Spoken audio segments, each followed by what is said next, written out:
안녕하세요, 어린 여러분. 오늘은 스마트폰 이용 습관 진단 활동 시간입니다. 온라인 교육을 시작하면서 스마트폰하고 좀 더 가까워지게 되었죠. 그래서 시간이 늘어나면서 조절이 힘들어진 친구도 있을 텐데 오늘은 스마트폰 이용 교육 중에 첫 시간으로 나의 이용 습관을 진단해보는 활동을 진행하겠습니다. 지금 보시는 대로 스마트 쉼센터의 상담 과의존 척도를 활용해서 자가 진단을 해볼 텐데요. 먼저 선생님이 올려주는 그 사이트 링크를 클릭한 다음 스마트 쉼센터에 접속합니다. 그래서 내용 메뉴를 살펴보면 과의존에 관한 소개가 있고 그 과의존이 되었을 때 이용할 수 있는 상담 서비스 그리고 예방교육 등의 메뉴가 보일 거예요. 먼저 스마트폰 과의존이 뭔가 한번 살펴보도록 하겠습니다. 스마트폰 과의존이란 과도한 스마트폰 이용으로 스마트폰에 대한 현저성이 증가하고 이용 조절력이 감소하여 문제적 결과를 경험하는 상태. 말이 조금 어렵죠? 여기서 현저성이란 개인의 삶에서 스마트폰을 이용하는 생활 패턴이 다른 행태보다 두드러지고 가장 중요한 활동이 되는 것이다. 스마트폰으로 모든 생활을 다 할 수 있는 건 사실이에요. 그런데 그것에 대한 그 의존도가 좀 더 심할 때, 정도가 조금 지나칠 때 현저성이 증가한다 이렇게 표현합니다. 그리고 두 번째는 조절 실패. 이용자의 주관적 목표 대비 스마트폰 이용에 대한 자율적 조절 능력이 떨어지는 것. 다시 말해 스스로 조절하기 어려워요. 그리고 그 어려운 정도가 좀 심해요. 그럴 때 과의존에 해당한다라고 얘기할 수 있겠어요. 그리고 세 번째로 문제적 결과인데 이러한 스마트폰 이용으로 인해 신체적, 심리적, 사회적으로 부정적인 결과를 경험함에도 불구하고 스마트폰을 지속적으로 이용하는 것을 문제적 결과라고 합니다. 그래서 어느 한 영역이 지나치게 높을 때 또는 세 가지 영역이 어느 정도 이상으로 높을 때 스마트폰 과의존을 진단할 수 있습니다. 자, 그래서 여기에는 영아, 보호자용, 요즘에는 아주 어린 동생들도 스마트폰을 이용하죠. 동영상을 보는데 영아, 유아, 그리고 아동, 청소년용, 그리고 아동, 청소년 보호자용, 성인용, 고령층용 해서 전체 연령에 해당하는 자가진단 체크리스트가 준비되어 있어요. 우리는 이따 아동용을 살펴볼 텐데요. 자, 한번 클릭해 보겠습니다. 만 6세에서 9세. 우리는 청소년용에 해당하네요.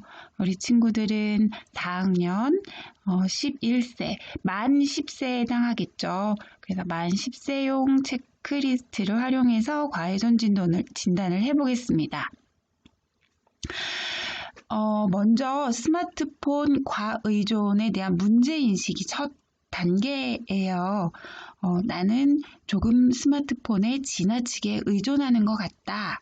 라고 스스로 인식하는 거겠죠. 아마 오늘 하는 활동에서 그런 인식이 진행될 것 같습니다.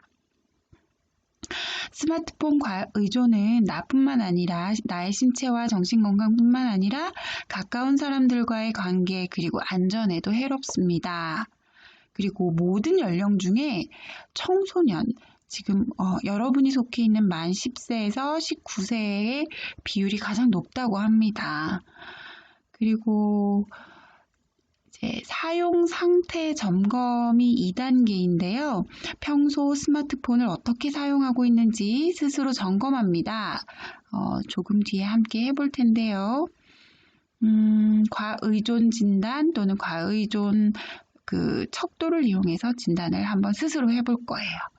그리고 3단계는 바른 사용 실천 방안 및 대안 제시라고 되어 있어요. 과의존으로 진단이 된다면 너무 걱정할 필요는 없어요. 스마트폰을 이용하는 시간과 장소를 정하고 나만의 조절 방법을 찾아 실천하면 과의존에서 벗어날 수 있습니다. 그리고 스마트폰으로 안전하고 믿을 수 있는 컨텐츠만 이용합니다. 이것을 찾아서 이용할 수 있는 그런 방법도 선생님과 함께 그리고 부모님과 함께 배워볼 거고요. 다음 시간에요. 그리고 스마트폰을 이용하지 않거나 이동할 때에는 보이지 않는 곳에 보관합니다. 자꾸 눈에 보면 하고 싶잖아요. 어른도 그래요. 그래서 필요할 때만 꺼내서 사용할 수 있도록 사용하지 않을 때에는 보이지 않는 곳에 보관하는 것이 중요하다고 합니다. 그리고 온라인 공간에서 디지털 기술을 활용해 문제를 해결합니다. 그리고 스마트폰보다 더 재미있고 유익한 활동에 참여합니다. 이런 노력들이 필요하겠죠. 그리고 4단계로는 주변 사람과의 관계 형성 강화. 스마트폰을 내려놓고 가까운 사람들과 소통합니다. 대부분의 스마트폰 과의존은 주변 사람들과의 소통의 부재에서 생겨난다고 해요. 가족들이 내 마음을 몰라주거나 또는 내가 하는 대화가 잘 되지 않을 때 스마트폰에 좀 빠져들기가 더 쉽다고 합니다. 그리고 공공장소에서는 스마트폰 예절을 지킵니다. 많은 사람들이 있는 곳에서 지나치게 스마트폰에 집착해서 큰 소리로 틀어놓고 동영상을 보거나 게임을 하거나 그렇게 하면 안 되겠죠. 그리고 마지막으로 다른 사람과 협력하는 디지털 문화를 만들어갑니다. 온라인 상에서도 그렇고요. 또 오프라인 공간에서도 그렇고 사회적인 동물인 인간은 서로 협력하여 문제를 해결하고 디지털 공간에서도 마찬가지로 그런 문화를 함께 만들어 가야겠습니다. 자, 그래서 이런 것들을 잘 지킨다면 우리는 스마트폰 과의존에 빠지지 않을 수 있고요. 또 이번 시간에 혹시라도 과의존에 해당하는 진단을 받았다고 해도 이런 단계별 수칙을 잘 지킨다면 과의존에서 벗어날 수 있어요. 그리고 반대로 지금은 괜찮지만 또 이런 수칙이나 또는 이런 방법들을 잘 지키지 않았을 때에는 너무나 쉽게 또 스마트폰 과의존에 빠질 수 있으니까 자주 정기적으로 그 자신의 사용 상태를 점검해 볼 수 있으면 좋겠습니다. 자, 그럼 다음으로 청소년용 진단으로 들어가 볼 텐데요. 여기 메뉴에서 이제 여러분이 해볼 거예요. 여러분이 그 링크를 클릭해서 들어와서 과의존 척도로 들어갑니다. 그리고 우리는 아까 청소년에 해당했죠? 청소년 대상 내가 어디에 해당하는지 남자인지 여자인지 클릭하고요. 나이는 만 10세, 원래 9세인 친구도 있을 거고요. 생일이 지났다면 만 10살이 되는 거고 생일이 지나지 않았다면 만 9세에 해당해요. 그런데 일단 4학년이니까 고학년용으로 진행을 해보도록 하겠습니다. 그리고 우리는 경기 중에서 남부에 해당합니다. 남쪽 지방에 있죠, 이천은. 자, 그럼 한 문제씩 그냥 한번 체크를 해볼게요. 여러분이 읽어보고요. 나에게 해당하는 것을 해봅니다. 스마트폰 이용 시간을 줄이려 할 때마다 실패한다. 전혀 그렇지 않다, 그렇지 않다, 그렇다, 매우 그렇다의 단계로 돼 있고요. 이용 시간을 조절하는 것이 어렵다. 그리고 적절한 스마트폰 이용 시간을 지키는 것이 어렵다. 비슷한 듯 하면서도 조금은 다를 수 있어요. 그다음에 스마트폰이 옆에 있으면 다른 일에 집중하기 어렵다. 스마트폰 생각이 머리에서 떠나지 않는다. 체크. 스마트폰을 이용하고 싶은 충동을 강하게 느낀다. 전혀 그렇지 않다, 그렇지 않다, 그렇다, 매우 그렇다. 스마트폰 이용 때문에 건강에 문제가 생긴 적이 있다. 눈이 나빠졌다거나 또는 거북목, 터널, 목이 이렇게 쭉 빠져 계속 이렇게 거북목처럼 빠져나와 있는 그런 상태, 그 거북목 증후군이라든지 또는 손목이 아프다, 손목 터널 증후군이라든지 이런 신체 건강상의 문제가 생긴 적이 있다. 전혀 없다, 그렇지 않다, 좀 있었던 적이 있다, 너무 심하게 있다. 그리고 스마트폰 이용 때문에 가족과 심하게 다툰 적이 있다. 요즘 어떤지 체크해주면 되겠고요. 스마트폰 이용 때문에 친구 혹은 동료, 사회적 관계에서 심한 갈등을 경험한 적이 있다. 그리고 스마트폰 때문에 학업 또는 직업 혹은 직업 등 수행에 어려움이 있다. 여기 수행이라는 거는 학업, 여러분 같은 경우에는 공부하는데 조금 방해가 된다의 정도를 표시해주면 되겠습니다. 자, 여러분의 그 정도에 따라서 표시를 해주고요. 선생님은 지금 한번 예시로 클릭을 해보겠습니다. 그래서 어떤 결과가 나오는지 확인을 하고요. 결과 보기를 해서 여기 이제 조절 실패, 현저성, 얼마나 그 의존도가 있는지 생활에 미치는 영향을 얘기했죠. 현저성, 그리고 문제적 결과.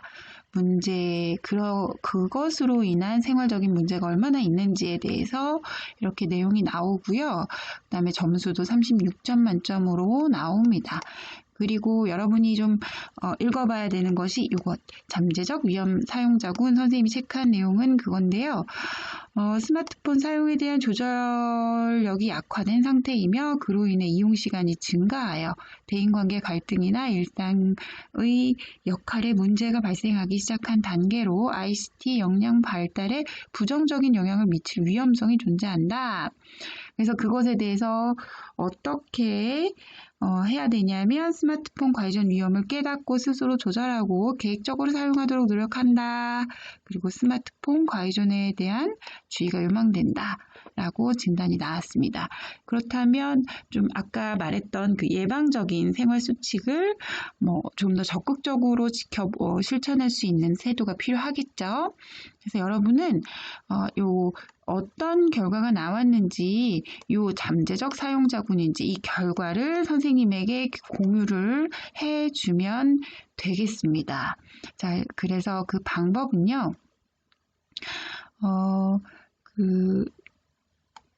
선생님이 구글 폼으로 링크를 줄 거예요. 그래서 그 폼으로 링크를 클릭해서 자기의 상태에 잠재적 위험 사용자군인지 또는 다른 결과가 있는지 자기가 나온 그 결과를 입력해 주면 됩니다. 그리고 그것에 대한 결과에 대한 보안은 타인에게, 그 친구들에게는 보안 유지가 되니까 걱정하지 말고요.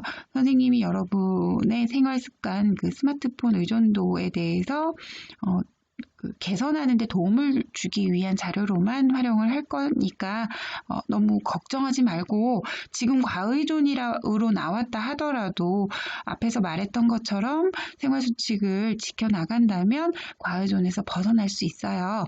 그만큼 과의존으로 진단이 되었다면 내가 어떤 부분에서 소통에 어려움이 있거나 도움이 필요한 상태라는 것을 의미합니다. 그러니까 소중한 나를 위해서 정직하게 체크해주고 그 결과를 가감 없이 이렇게 좀 좋게 할 필요도 없고요. 일부러 나쁘게 할 필요도 없습니다. 그대로 선생님께 보내주시면 선생님이 도움을 주는 자료로 활용을 하도록 하겠습니다.